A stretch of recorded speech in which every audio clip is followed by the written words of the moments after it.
Bueno, muy bien, vamos a comenzar con la clase, página 60 de la carpeta, Evangelio Sinóptico, hora 23 y 24, ¿sí? Vamos a ver entonces el juicio de Jesús, ¿sí? Dos momentos que marcan los evangelios. Lucas es el que más detalles da de esta diferencia y es el que más o menos nos da o nos revela por qué los judíos legalmente condenan a Jesús, ¿no? Ahí vamos a ver en el capítulo 22, versículos 66 y 71, donde Lucas describe, ¿no?, que Jesús, al declarar que Él es el Hijo del Hombre que se va a sentar a la diestra del Dios Todopoderoso, entonces para los judíos es una blasfemia, ¿no?, y va contra sus leyes, por lo tanto lo que hace legal la condena hacia Él. Luego vamos a ver la muerte de Judas, posteriormente prosigue la muerte de Judas. Judas, recordamos que él muere, se ahorca, no porque él se haya arrepentido, sino porque su remordimiento, ¿no?, esa sensación que él tenía de haberle fallado al Señor, esa falta de no saber cómo arrepentirse, lo llevó a tomar una decisión, enloqueció y tomó esa decisión de ahorcarse, ¿no? Posteriormente Jesús es llevado ante Poncio Pilatos, ¿sí? Esto es lo que estábamos viendo, es llevado ante Poncio Pilatos. Pilatos le hace las preguntas: ¿eres tú el Hijo de Dios?, ¿no? Tú lo dices, le dice el Señor. Jesús ante Herodes, ¿sí? Jesús es sentenciado a muerte, que es lo que acabamos de ver, ¿no? Este momento es claro que Pilatos quiso evadir la responsabilidad de juzgar a Jesús, ¿sí? No quería meterse. Recordamos que en el texto bíblico habla de que en uno de los evangelios que menciona que la esposa intercede por Jesús, ¿no? Y tenía miedo Pilatos, le tenía miedo al pueblo y tenía miedo de perder su estatus, su posición ante el César, ¿no? Por no saber controlar esta situación. Así que él se lava las manos. Esa señal de cobardía, eso de lavarse las manos es una señal de cobardía, porque él no se juega ni por uno ni por otro, ¿no? Ni por él ni por Jesús. Así que Pilatos quiso evadir esa responsabilidad de juzgar a Jesús, así que pues él no quería condenarlo, como les decía recién, y parece que recordó una costumbre que tenía lugar en el tiempo de la Pascua. Esa costumbre era que cuando habían dos presos en tiempo de Pascua, el pueblo podía elegir, ¿no?, con perdón hacia uno. Y recordamos que aquel hombre era Barrabás, ¿se acuerdan? Que era un revolucionario político también y que mucha gente, estaba en sintonía con él, ¿no? Ahora luego tenemos la página 61, la crucifixión.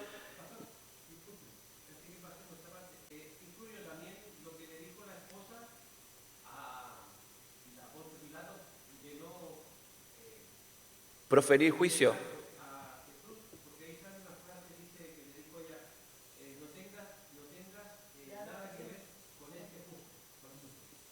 Claro, por eso él, pero en cierta forma, sí es verdad, y él, o sea, en la desesperación por la situación en la que él se encontraba, ya les digo, porque él perdía el estatus y la posición ante el gobierno de los romanos, ante el César, y también estaba sobre él la carga de la condena que los judíos legalmente, él tenía que responder a las leyes judías, porque era una de las consignas que el pueblo de los romanos respetaban, ¿no?, las costumbres de los judíos, ¿no? Entonces, hasta ese momento, ¿no? Después ya vamos a ver que no es así, pero hasta ese momento ellos respetaban. Y entonces Poncio Pilato está en esa encrucijada. Las palabras de su esposa lo van a llevar a él va a ser como un salvavidas de pronto, ¿no? Pero en realidad él es una posición de cobardía, ¿sí?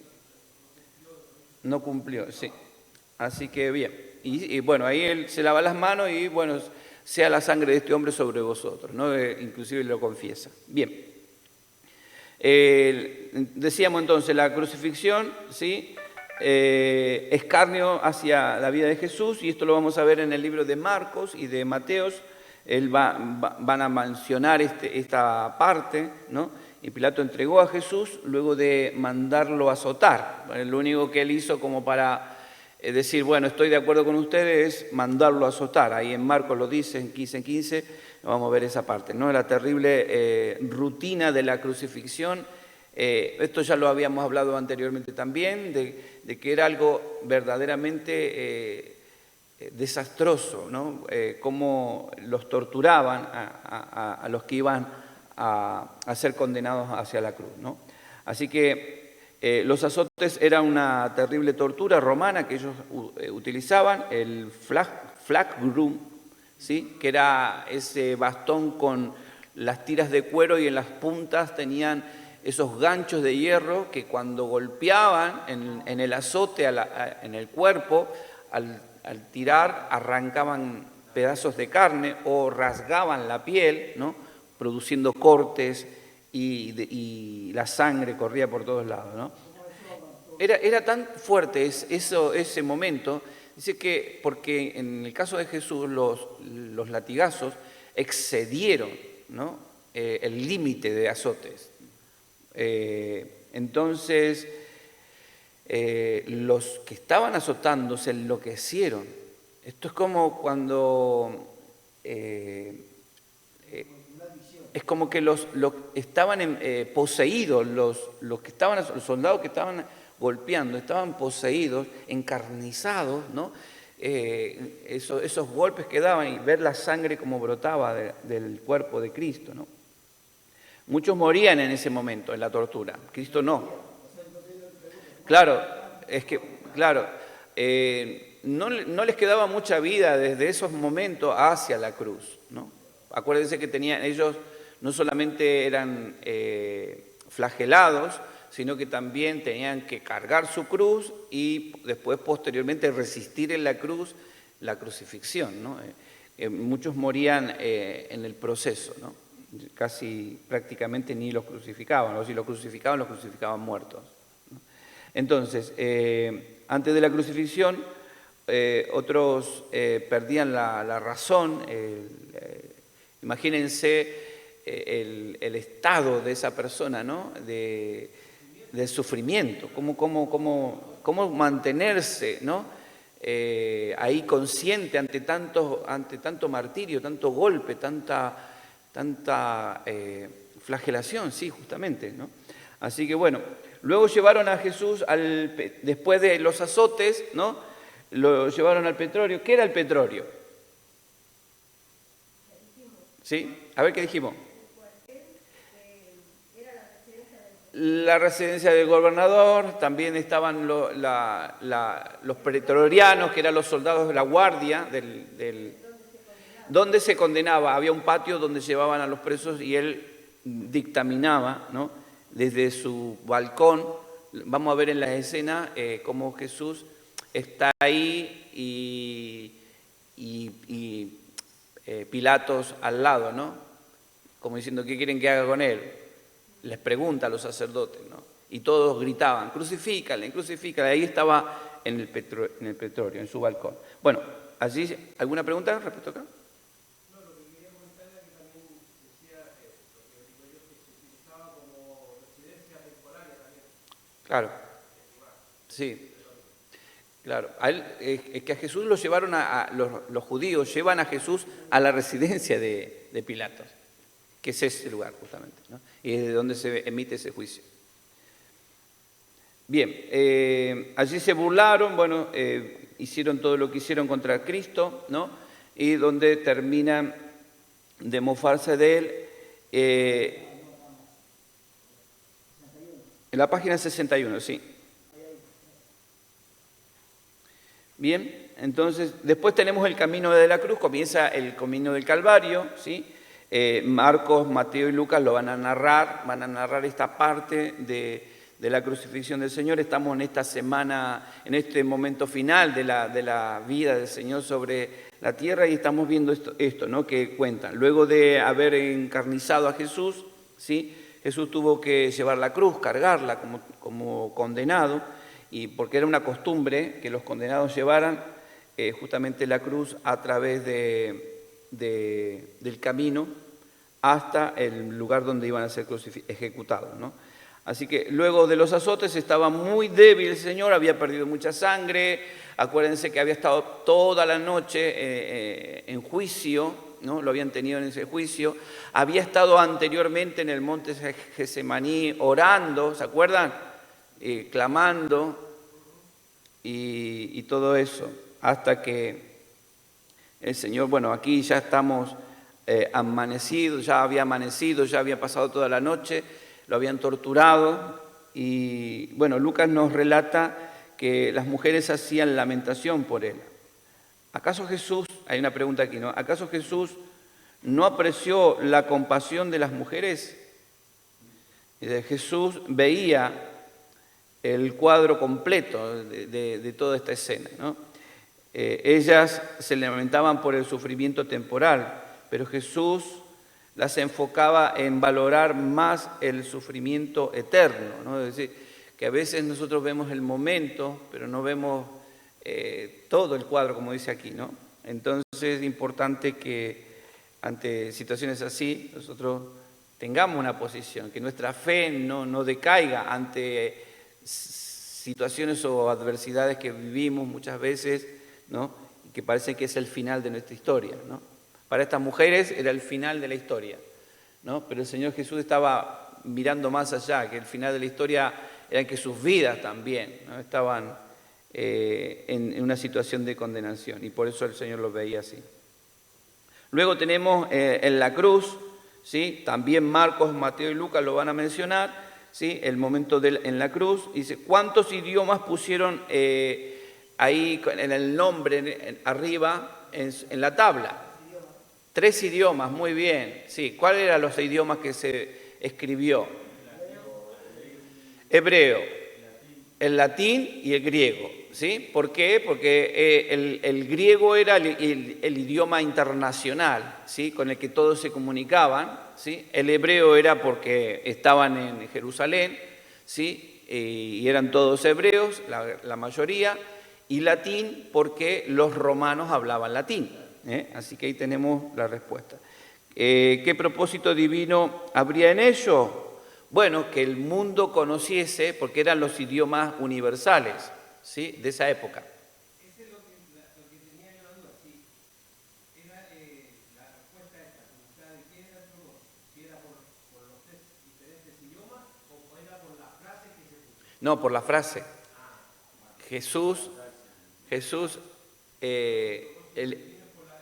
el rey de los judíos, que todo el mundo lo sepa. O sea, el idioma oficial, el imperio romano y que los judíos, ¿no?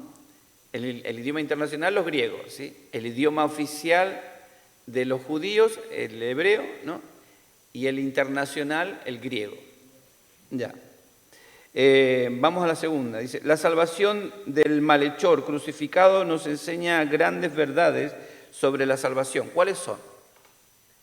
¿Sí? Ahí estamos viendo 2 posiciones. En la cruz habían 2, uno a cada lado, ¿no? Uno lo condenaba, le dice, si tú eres el Hijo de Dios, ¿por qué no te bajas de la cruz? ¿No? Así tan bruto. Y el otro dice, el otro lo reconoció. El otro creyó en él. El otro vio otra óptica de la vida de Jesús, ¿no? ¿No te das cuenta que este ha sido un buen hombre? Dice, y que fue condenado injustamente, y nosotros que sí lo merecíamos, ¿no? Estamos en esta condenación. Bueno, tiene que ver con eso, con la fe que este condenado puso sobre la vida de Jesús, ¿no? La confianza.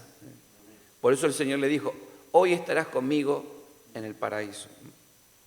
Bien, la muerte de Jesús, habla Marcos, Mateo y Lucas también, y llegamos a la hora, al tormento más grande que sufrió el Señor Jesús, ¿sí?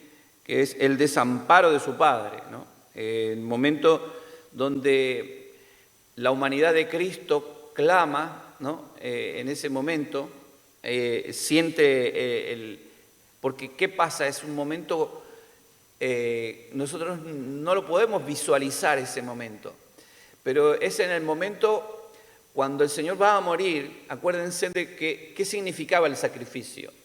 El sacrificio que el Señor había instaurado en el pueblo de Israel era que aquel que había cometido pecado tenía que transferir su pecado hacia el animal, y el sacerdote, tomando su cabeza, le degollaba, ¿no?, matando el animal.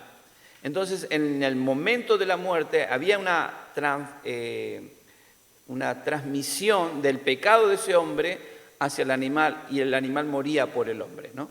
Y así, por eso hacían los sacrificios. En el momento en que Cristo está muriendo en la cruz, ¿qué se está transfiriendo hacia Cristo? Todos los pecados del mundo están desembocando en la cruz, ¿no?, como un embudo de todos nosotros. Porque dice que Él murió por todos, ¿no? Y no por todo lo de su tiempo, por todo lo de antes y lo después. Y lo que vendría, claro. Entonces desemboca sobre Él, porque Él es el Cordero que quita el pecado del mundo. Ahora, Él se hizo pecado, ¿sí?, por amor hacia nosotros, ¿no? Y en ese momento, en el hacerse pecado, hay una separación, porque Dios no habita donde está el pecado. Entonces el Señor siente no solamente todo aquello que Él había sufrido, que era, primero, todo ese flagelo psicológico, esa tortura, ¿no?, la situación física, no solamente por lo que Él había transcurrido, los golpes que le habían dado en la noche o los momentos que Él vivió, sino por los azotes, toda la sangre que Él perdió en ese momento. Luego todo ese martirio de caminar por la senda, cargando en su vida hacia el monte, ¿no?, de la calavera, el madero, dice la Biblia, cargando con eso. Y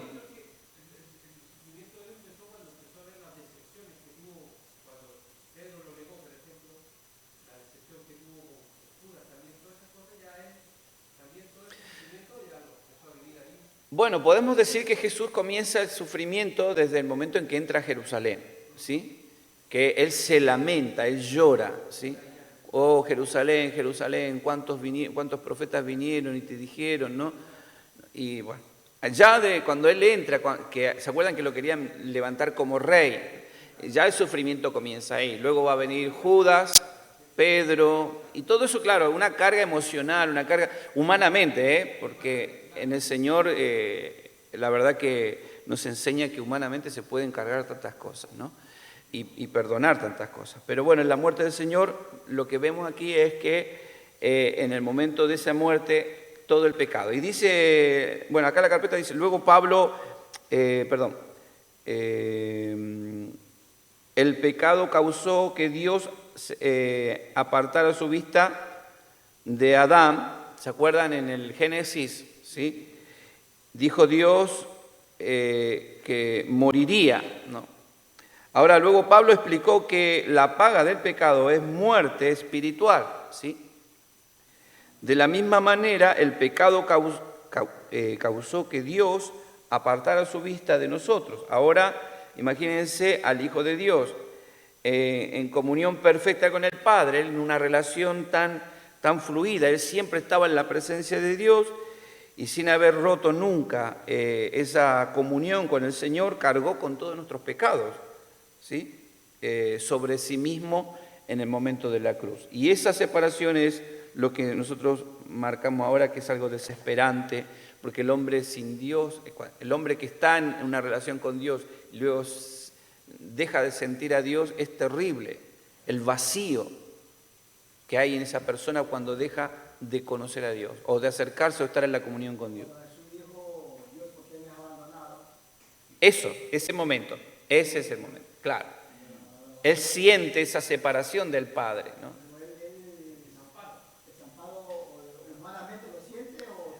Humanamente, su ser, su persona, humanamente. Él siente, porque está cargando con el pecado del mundo, es como todo está cayendo sobre él, y es como que Dios se separa. Acuérdense que cuando Adán pecó, ¿sí?, Dios se apartó también, ¿no? Apartó su mirada. Ahora, ¿y qué hizo después Dios? Bueno, el Cordero, que comienza el momento de los sacrificios, a partir de ese momento.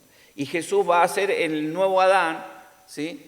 Que va a traer por su muerte la vida, porque Adán, por su pecado, ¿sí? Trajo la muerte a la tierra. Pero Cristo, al cargar con el pecado nuestro de todos nosotros, Él trae la vida, ¿sí? Esta es la bendición en nosotros. Bien, vamos a la página 62.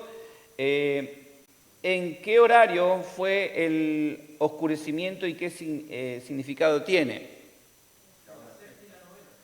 La hora sexta y la novena. ¿Y? La hora sexta para la novena.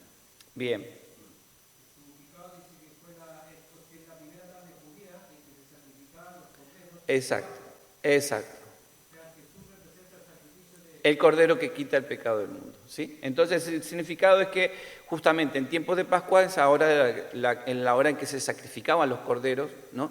Donde las personas llevaban el cordero, transmitían el pecado, ¿no? de sus pecados al animal y moría. En este caso, en esa hora fue justamente la muerte del Señor. La hora, entonces dijimos sexta y la novena. Muy bien. ¿Qué significado tiene el velo en el templo roto? Bueno, no es que alguno... Que Jesús borra, en ese momento borra toda la separación y la distancia que había entre Dios y el hombre. Y el hombre, muy bien. Entendemos que en el Antiguo Testamento el único que traspasaba el velo era el sumo sacerdote, ¿no? Para entrar en el lugar santísimo, ¿sí? Ahora, a través de la muerte de Cristo, ¿sí? El Señor dejó un camino abierto al rasgarse el velo. En el momento en que muere Cristo, el velo se rasga y queda un acceso directo. Por eso nosotros tenemos entrada al Padre por medio de Jesucristo. ¿Sí? Vamos al Señor. Por eso siempre que vamos al Padre tenemos que ir en el nombre de Jesús. Porque ¿qué ve Jesús? A su Hijo, al Cordero de Dios. ¿Sí? Pastor, que también el velo representa a Jesús. ¿El velo representa a Jesús? Ajá. ¿El velo?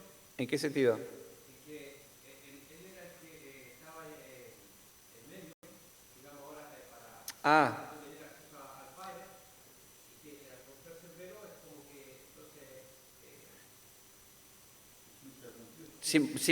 simboliza, el velo simboliza la persona de Cristo. Claro, bien, sí, se puede tomar también. Sí, sí, sí, un tipo. Eso son tipos del Antiguo Testamento. Cuando se ve todo lo que es el tabernáculo, justamente son detalles que se aplican a eso, es verdad. Pero en este caso lo que estamos tratando en el Evangelio, lo que está marcando es, sí, que el Señor abre un acceso hacia la presencia del Señor. Que el acceso hacia Dios, Cristo lo deja abierto, ¿no? Para que todo aquel que crea en Él pueda ir al Padre. Bien, ¿cómo reaccionamos a la muerte del Señor con el fenómeno de la resurrección? ¿Y ahí qué pueden decir? no sé, que Jesús después de muerto resucitó el tercer día y ahora nosotros también después de muerto lo resucitaremos. No sé, es lo que yo quizás sea otra cosa. Dice que con la promesa de Jesús de llevar a los suyos a la morada que tenía preparada en los cielos. Ya.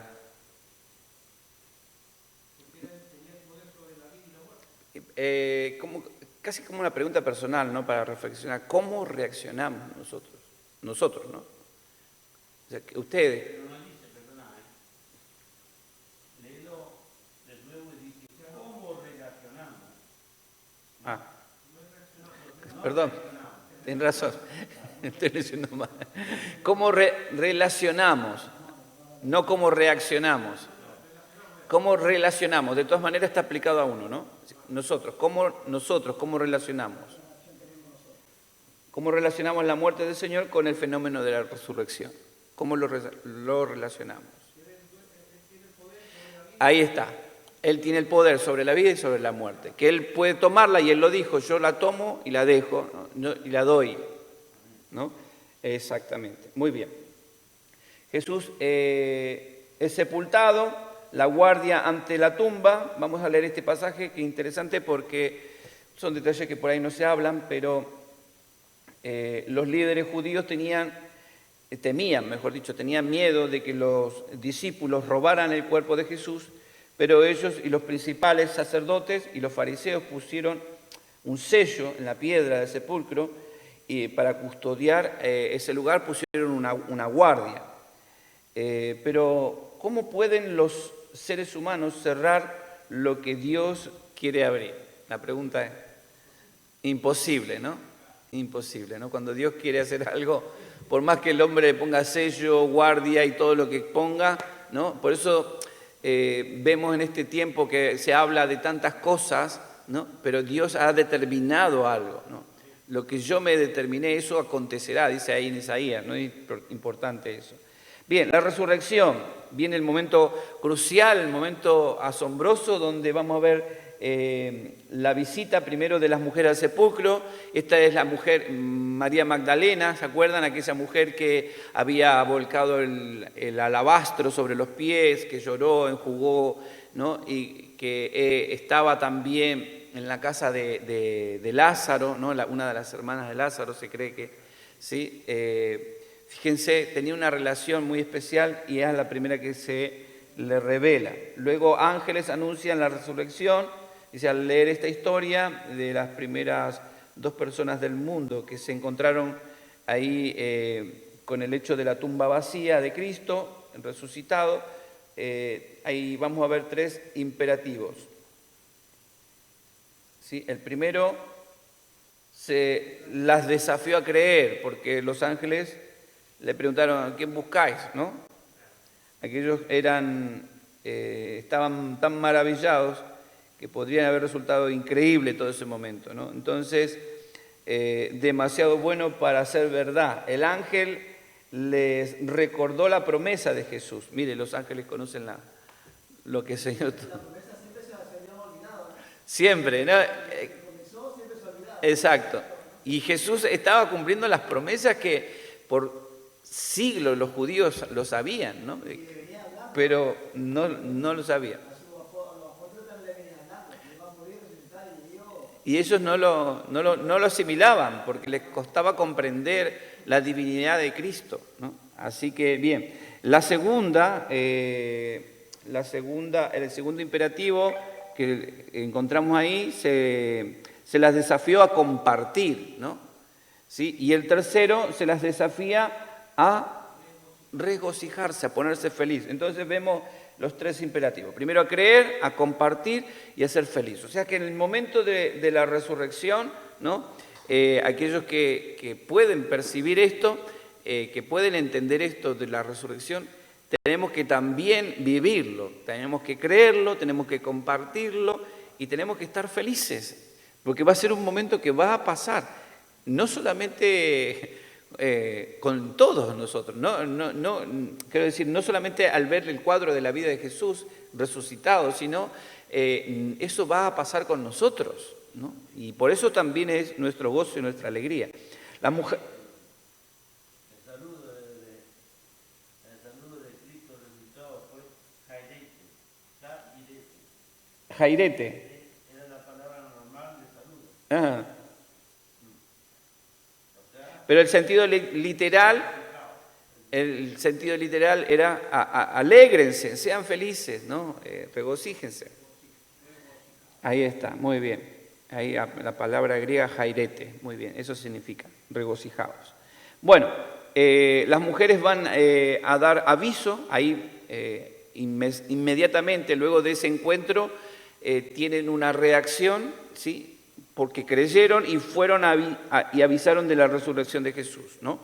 Jesús aparece a María Magdalena, esto lo cuentan los 3 evangelios, ¿sí? Luego el informe de la guardia, Mateo solamente lo menciona, y dice, la dureza de corazón de los religiosos les llevó a proseguir con sus propósitos a pesar de las asombrosas evidencias que estaban ocurriendo en ese momento.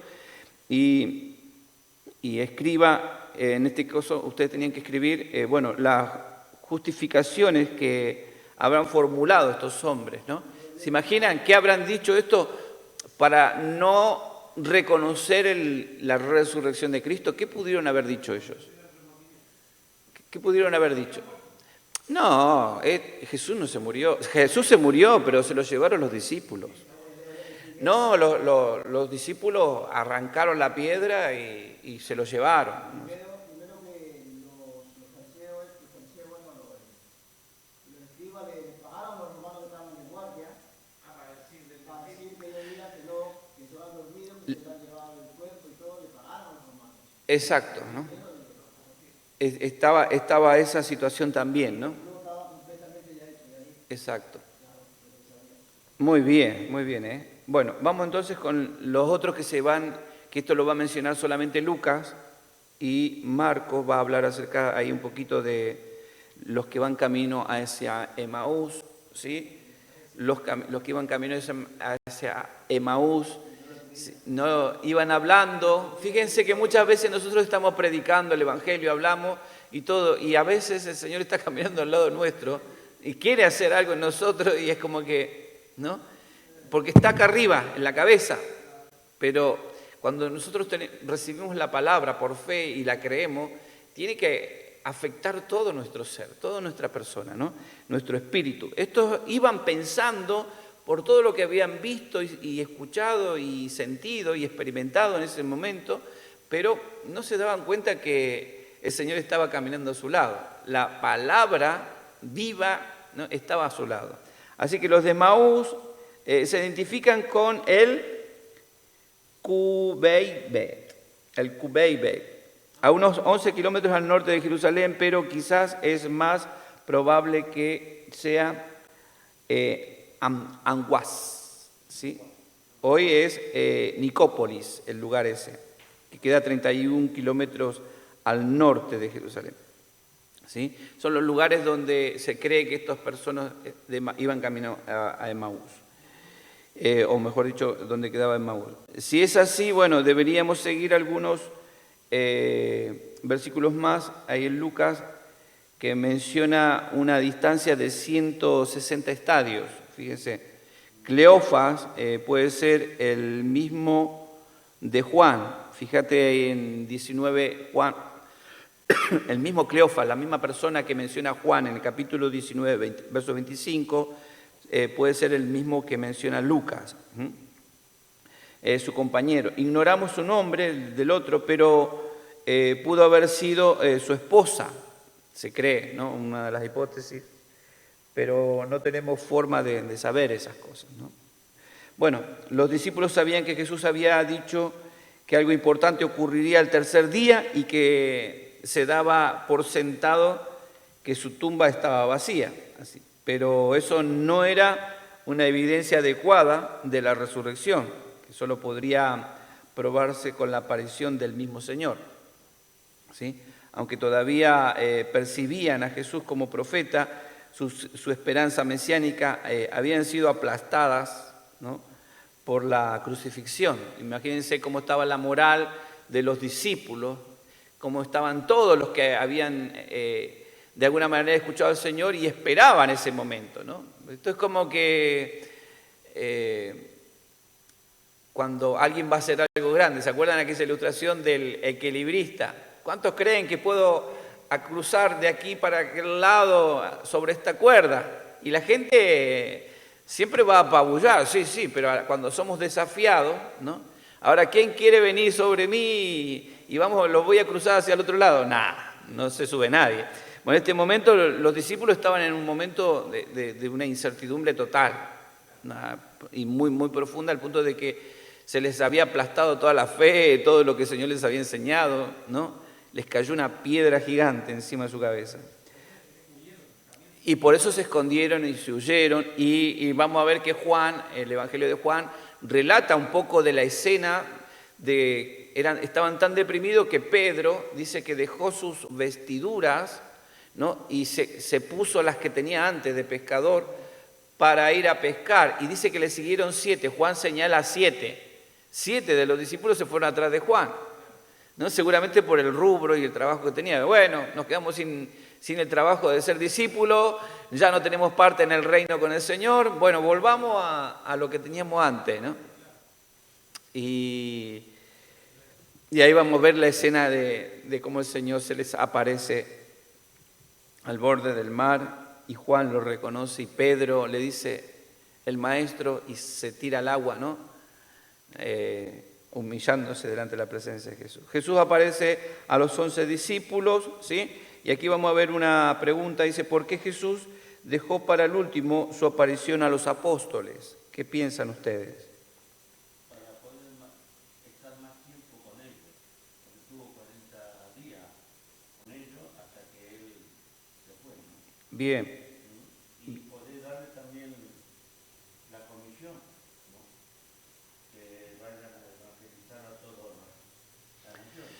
ya. Yo creo que los discípulos tenían algo que experimentar con el Señor, ¿no? Más allá de que ellos lo estaban viendo, tenían que estar con el Señor tenía que estar con ellos porque ayudarle, darle el último empujoncito a la fe que iban a necesitar para poder mantenerse fieles a el llamamiento que Dios les había dado, ¿no? Entonces el Señor les tenía que acompañar y por eso el Señor hace tantas apariciones acompañándolo y los discípulos le tocaron, el Señor comió lo que ellos le dieron, estuvo con ellos, ¿no? A su lado, su cuerpo, dice que tocaron sus heridas, los discípulos ahí lo vieron, ¿no? Les habló, les compartió, entonces ellos entendieron el acto de la resurrección, porque ellos iban a comprender que la resurrección, esto de ser un cuerpo glorificado, un cuerpo transformado, ¿no? El resplandor de la gloria de Cristo estaba ahí, ¿no? Su cuerpo humano no se restauró como el de Lázaro, según Juan capítulo 11, ¿no? Él podía aparecer y desaparecer. Recuerden que Lázaro cuando resucita es en cuerpo nada más. Pero en el caso del Señor, el Señor atravesó, dice que ellos estaban encerrados, atemorizados, ¿no? Dentro de esa casa, ¿no? Por temor a que los sacerdotes vinieran a arrestarlos a ellos también y llevarlos a la muerte, ¿no? Pero el Señor dice que atravesó las paredes en ese lugar, ¿no? Y entró en un lugar donde no se podía entrar, ¿no? Eso es interesante. Así que Él podía aparecer y desaparecer. Su cuerpo resucitado era mucho más real que antes. Ahora era inmortal, ¿no? Esta inmortalidad es la que el Señor nos ofrece a nosotros, ¿sí? Esta clase de cuerpo es la que nosotros, en el Señor, si permanecemos en esa fidelidad, el día que el Señor venga a buscarnos, sea que estemos aquí vivos, o sea que hayamos muerto, ¿sí? Nuestros cuerpos serán glorificados y transformados a imagen, como la imagen del Señor, ¿no? Como un cuerpo glorificado como el de Él. Y tendremos, ahí lo dice ahí, Pablo revela esto en Corintios, 1 Corintios 15, del versículo 42 al 50, para que ustedes lo lean. Así que, ¿por qué Jesús dejó para el último su aparición a los apóstoles? Para darle ese último empujoncito en la fe, para confirmarles, exactamente, exacto, para confirmar su comisión, su llamamiento, y que ellos vieran que Jesús no era el hombre que había resucitado, como Lázaro, ellos ya lo habían visto, sino como el Cristo, ¿no? El Hijo del Dios viviente, un cuerpo eterno, un cuerpo para siempre, ¿no? Y un cuerpo diferente, ¿no? Al cuerpo humano, ¿no? Es un cuerpo que puede hacer cosas que nosotros no nos imaginamos, ¿no? Trasladarse, pues el Señor se trasladó de un lado al otro. Acuérdense que cuando estaba con los de Maús, ¿qué pasó? Estaban comiendo y cuando partieron el pan, de pronto el Señor ya no estaba. Se había desaparecido, ¿no? Bueno, hay muchos aspectos de la vida del Señor en el momento de la resurrección de ese cuerpo glorificado que dan señales de cómo va a ser nuestro cuerpo. Pero eso es para otra materia. Bien, la Gran Comisión, Marcos, ¿querés leerlo ahí, Darío, fuerte? La Gran Comisión, página 64.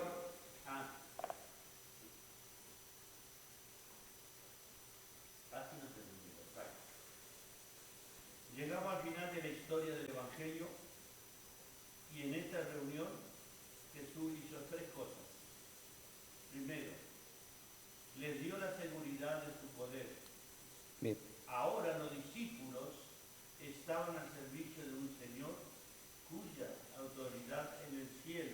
y en la tierra eran indiscutibles. 2. Les dio comisión. Lo envió a ser discípulo en el mundo entero. 3. Les prometió una presencia. Tiene que haberles sacudido toda su vida que aquellos humildes Galileos sean enviados por Jesucristo a conquistar el mundo, siendo embajadores de Dios. Ellos fueron enviados y nosotros también. Muy bien, ahí está. Entonces vemos las tres cosas en la gran comisión que el Señor les comisiona después de toda esta aparición que estábamos mencionando. En este final vemos que Jesús les dio la seguridad de su poder, les dio una comisión, una orden, tenían que cumplir esa misión, y finalmente les prometió su presencia, ¿no? ¿Cuál es la promesa? Que es la promesa, enviaré un consolador, ¿no? Al Espíritu Santo, alguien que esté con ustedes todos los días, ¿no? También. Ahí se cumple lo que el Señor dice, estaré con ustedes todos los días hasta el fin de los tiempos del mundo. Bueno, otra aparición es cuando el Señor hace, entendamos que el Señor se apareció a más de 500 personas, ¿sí? Después de la resurrección. En estas palabras vemos el plan de salvación dividido en dos partes, señale cada parte. ¿Pusieron algo ahí? Sí, el plan de salvación. Que se predicase en su nombre el arrepentimiento y el perdón de pecados. Sí. Para el otro, el poder del Espíritu Santo. Lucas capítulo 24, ya estamos en el final de Lucas, ¿sí? 24:44 dice, ¿no? Bueno,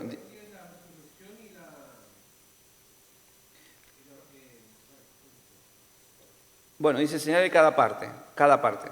Bueno, las partes que es la que estábamos viendo, ¿no? Dice, les leo. Y les dijo, estas son las palabras que os hablé, estando aún con vosotros, que era necesario que se cumpliese todo lo que está escrito de mí en la ley de Moisés, en los profetas y en los salmos. Entonces les abrió el entendimiento para que comprendiesen las Escrituras y les dijo, así está escrito, y así fue necesario que el Cristo padeciese, y así está escrito, que dice, que el Cristo padeciese y resucitase de los muertos al tercer día, ¿sí? ¿Qué más dice? Dice, y que se predique el Evangelio, el arrepentimiento y el perdón de pecado. Esa es la explicación que ustedes tendrían que dar, señale cada parte, entonces es eso, ¿no? ¿Ya? En todas las naciones, comenzando desde Jerusalén, y vosotros sois mis testigos, vosotros sois mis testigos de estas cosas, ¿no? Ahí está. Entonces, después viene la otra pregunta, dice, ¿cómo se muestra la acción de la Trinidad en este pasaje? ¿Cómo se muestra la acción de la Trinidad en este pasaje que estábamos leyendo, ¿no? Vamos a volver a leerlo para que... Es interesante que siempre que ustedes quieran, vuelvan a leer con relación a la pregunta que se hace, ¿sí? En este caso se vuelve a leer el verso 44, ¿no? Dice, y les dijo, estas son las palabras que os hablé estando aún con vosotros, que era necesario que se cumpliese todo lo que está escrito de mí en la ley de Moisés, en los profetas y en los salmos. Entonces les abrió el entendimiento para que comprendiese las Escrituras. Y les dijo, así está escrito y así fue necesario que el Cristo padeciese y resucitase de los muertos al tercer día. Y que se predicase su nombre, el arrepentimiento y el perdón de los pecados en todas las naciones, comenzando desde Jerusalén. Y vosotros seréis mis testigos, ¿sí? Vosotros sois testigos de estas cosas. He aquí, yo enviaré la promesa. Bueno, primero él, hablando. Ahora la promesa. Yo enviaré la promesa de mi Padre. La promesa es el Espíritu Santo. ¿De quién? De mi Padre. Entonces ahí tenemos las tres personas en este pasaje, ¿no? El Hijo, el Espíritu Santo y el Padre. en ese orden. Jesús hablando, ¿sí? Y en este versículo 49 dice, yo enviaré la promesa, ¿de quién? De mi Padre, sobre vosotros, pero quedaos vosotros en la ciudad hasta que seáis investidos. ¿De quién? Del Espíritu Santo, ¿no? Que viene de Dios. Bueno, ahí tenemos un pasaje que habla de la Trinidad. Cuando algunos le digan, ¿pero dónde habla de la Trinidad? La Biblia habla en muchas partes de la Trinidad de Dios, por eso somos trinitarios. Creemos en la Trinidad. Bien, y finalmente llegamos al final de esta materia, ¿sí? Última aparición y ascensión de Cristo, y esto lo marca Marcos y Lucas. La ascensión del Señor es algo que supera nuestra comprensión, ¿no? Eso no lo podemos ni siquiera imaginarlo, ¿no? Cómo habrá sido ese momento glorioso, pero al solo hecho de pensar que estaba la gran multitud, ¿no? de más de 500 personas ahí, y el Señor subiendo del monte hacia los cielos, ¿no? Y perdiéndose en las nubes, al punto de que van a bajar ángeles, ¿no? Y van a decir, ¿qué están haciendo, muchachos? Vayan a hacer lo que el Señor les mandó, ¿no? Porque el mismo que ustedes vieron subir, así el mismo también vendrá. Pero tantos testigos que hubieron en ese momento, y así los fariseos y los saduceos no creían en nada. No creo. No creían en nada, No. la cabeza no le daba, ¿no? Sí. No podían dar su brazo por ustedes, por todo lo que habían hablado contra Jesús, desde que apareció Jesús. Ellos era tirarse tierra sobre ellos de poder reconocer. Ellos sabían que era verdad, pero bueno, eso quedó y sigue igual hasta ahora. Ellos siguen esperando el Mesías, bueno. Bien. Entonces, ¿qué marca la resurrección? Esta última escena donde vemos, bueno, hay una separación, ¿no? Que lo dice ahí el ministerio terrenal de Jesús, ¿sí? Que termina el ministerio terrenal de Jesús, ¿no? Con la resurrección, y al ascender comienza el ministerio celestial de Cristo, ¿sí? En la ascensión, marcando estas cosas. Primero, un final y un principio. El final del ministerio de Cristo y el principio del ministerio en el cielo, ¿sí? Entonces, en el final, hasta ese momento, la fe de los discípulos había estado puesta en una persona de carne y hueso, que es lo que estábamos viendo todo el tiempo, ¿no? Que ellos veían a Jesús como un hombre, ¿no? Un buen hombre, perfecto en todo su sentido, que nunca había pecado, pero lo veían hombre. Y dependían de su presencia física, ¿no? O sea, necesitaban estar al lado de él. Desde ese momento estarían con alguien que era independiente del espacio y el tiempo, en este caso el Espíritu Santo. Y el principio es, los discípulos sabían que tenían un maestro y de quien nadie los podía separar, ¿sí? Pablo dice, nada nos separará, ¿no? Del amor de Cristo, ¿no? Ni lo alto ni lo profundo, ¿no? Hasta ese punto era el sentido de ellos, de no separarse. Por lo cual estoy seguro de que ni la muerte, ni la vida, ni los ángeles, ni principados, ni potestades, ni lo presente, ni lo porvenir, ni lo alto, ni lo profundo, ni ninguna cosa creada nos separará del amor de Dios que es en Cristo Jesús, nuestro Señor. Romanos 8, 38, 39. Morir ya no es perdernos, ¿no? En la oscuridad, sino entrar en el eterno cielo, en la eternidad, ¿no? Conquistando como vencedores la muerte para estar siempre con el Señor Jesucristo. Amén. Gloria a Dios. Bueno, muy bien. Hemos terminado con esta carpeta, esta materia. Amén.